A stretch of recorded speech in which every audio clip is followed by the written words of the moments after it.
And it's a big thing for a back to be the captain because difficult to respect someone who puts gel in their hair. Yeah, and because the backs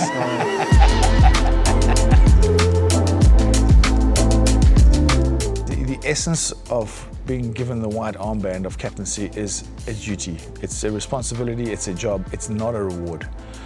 you know, the responsibility goes even further, that you very much the voice of the team as well, and the face of the team most of the time. But it's also something that is extremely rewarding when you see the impact that you make on people's lives. Do you realize how many millions of South Africans find hope in this team? And you don't want to be the guy that messes that up.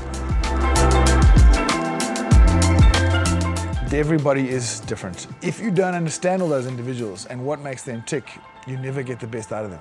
Sometimes you need to actually give them a kick up the backside, and that's how you get the best out of them. And others you need to just show love and tell them how good they are and whatever, and then you get the best out of them. There's just that great saying, hard work will always beat talent if talent isn't willing to work hard enough. If we're all striving towards the same thing, pulling in the same direction, it helps, and then your own personality can come out in that. We call it a vibe, camaraderie. We're part of a group that's probably spent the better part of a decade playing together, and we're still friends. We're friends. Here we are.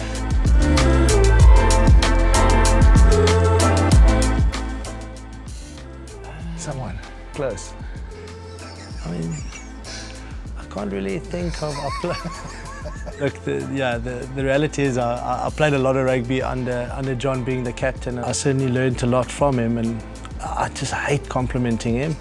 But he was a hell of a captain, and someone that I look up to.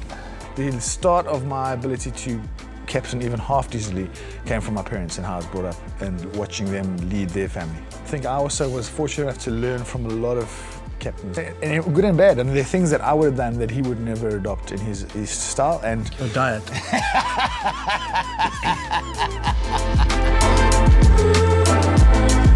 The build-up to the World Cup, there's always a lot of excitement. You get the guys up, but then you get in this lull period of pool stages. If you can keep the guys positive and not have any big events, when you hit quarterfinals and playoffs, the mood goes up. People are focused because of the nature of what you're playing for then.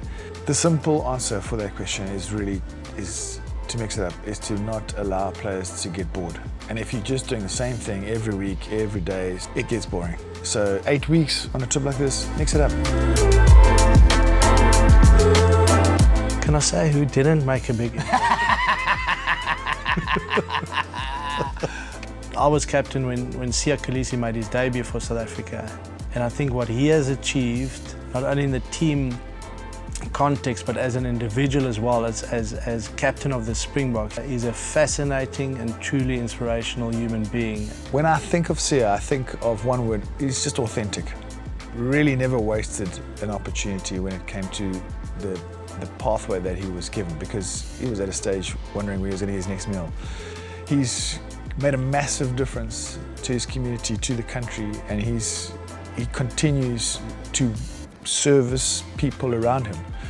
You know, when you see him walking around the field, taking pictures, he genuinely wants to be thankful for what he's got and for the people making the effort to come there. And I just have so much time and respect for Siya. He's just so authentic in the way he behaves consistently.